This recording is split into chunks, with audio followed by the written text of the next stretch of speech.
आज की कहानी का शीर्षक है फैसला। कई वर्ष पहले एक घने जंगल में 4 चोर रहते थे। चुराया हुआ धन वे एक साधारण से बर्तन में रखते थे, लेकिन उसकी हिफाजत जान से भी ज्यादा करते थे। कुछ अरसे बाद उनका मन चोरी चकारी से ऊब गया। मैं तो ऐसी जिंदगी से तंग आ गया हूँ। हमें हमेशा चौकन्ना रहना पड़ता है, वरना हम पकड़े भी जा सकते हैं। एक ने अपना दुखड़ा रोया। हाँ, मैं भी चाहता हूँ कि हम लोग एक शांत सच्ची जिंदगी जिएं। दूसरे चोर ने हाँ में हाँ मिलाई। बहुत अच्छा, हम जंगल छोड़कर किसी ऐसे शहर चलते हैं जहाँ हमें कोई जानता ना हो।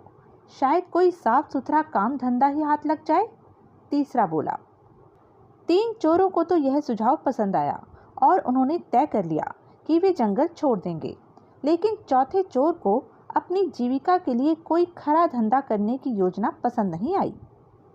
उस समय तो वह चुप रहा, लेकिन उसने बर्तन में रखे पैसे चुराकर भाग जाने का इरादा कर लिया। वह सही मौके का इंतजार करने लगा। चारों चोर एक शहर पहुंचे और वहां एक धर्मशाला छत्रम में रुक गए। उनमें से 2 शहर के बारे में कुछ जानकारी हासिल करने निकल पड़े। जल्दी ही उन्होंने एक वृद्ध औरत का घर देखा, जो आरामदेह तो लगता ही था, उनके लिए ठीक भी था। दोनों ने छत्रम लौटकर अपने साथियों से वृद्धा के घर जाकर रहने का जिक्र किया।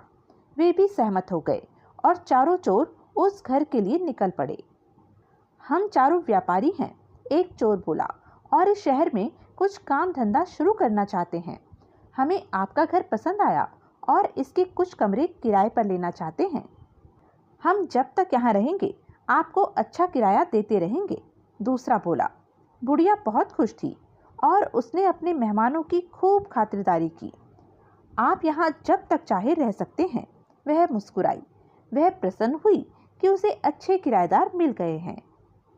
चारों चोर पता लगा चुके थे कि वह बहुत नेक और सच्ची औरत है, जिसे पराई दौलत का लालच नहीं है। इसलिए उन्होंने अपना पैसों से भरा बर्तन बुढ़िया को संभालने के लिए दे दिया। कृपया इस बर्तन को ध्यान से रखिएगा। एक ही शर्त है, इसे देना तभी जब हम चारों साथ में इसे मांगने आए। ठीक है, बुढ़िया ने बर्तन लेते हुए कहा।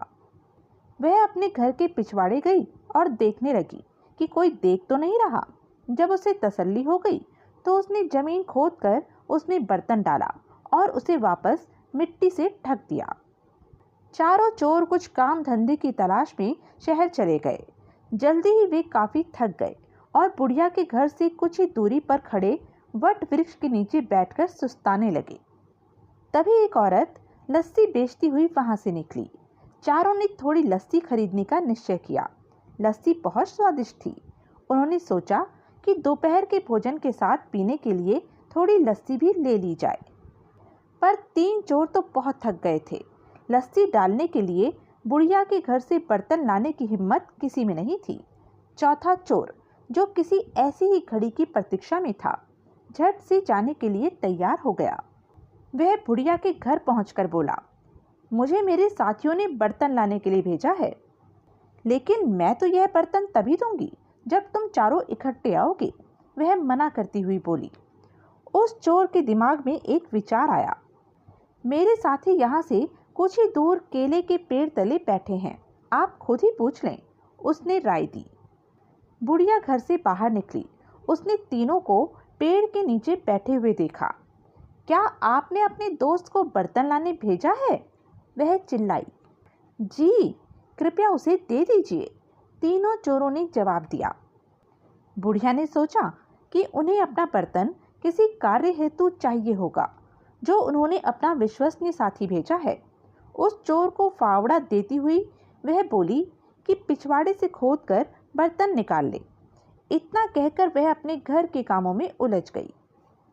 चोर ने बर्तन निकाला और चुपके से पिछले दरवाजे से भाग खड़ा हुआ। इस बीच उसके दोस्त चिंतित हो रहे थे। काफी वक्त बीत चुका था और उनके साथी का कुछ पता नहीं था। तीनों बुढ़िया के घर गए। हमने अपना साथी एक बर्तन लाने भेजा था, वह कहाँ है? उन्होंने पूछा। मैंने तो बहुत पहले ही उसे बर्तन खोदने के लिए कुदाली दी थी, उसने आपको बर्तन नहीं दिया? बुढ़िया हैरान थी। तीनों चोर समझ गए कि उनके साथी ने उन्हें धोखा दिया है। हमने आपको कहा था कि बर्तन तभी देना जब हम चारों आपके पास आएं। आपने हमारी बात नहीं मानी। हमें लगता है कि हमारे साथी ने आपके साथ मिलकर हमारा पैसा हथियाने का षड्यंत्र रचा है, वे बोले। बुढ़िया बहुत दुखी हुई। वे तीनों उसे शहर के न्यायाधीश के पास ले गए और उसकी शिकायत की।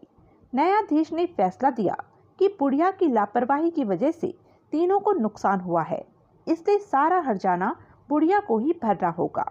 बुढ़िया रोती हुई घर लौट आई।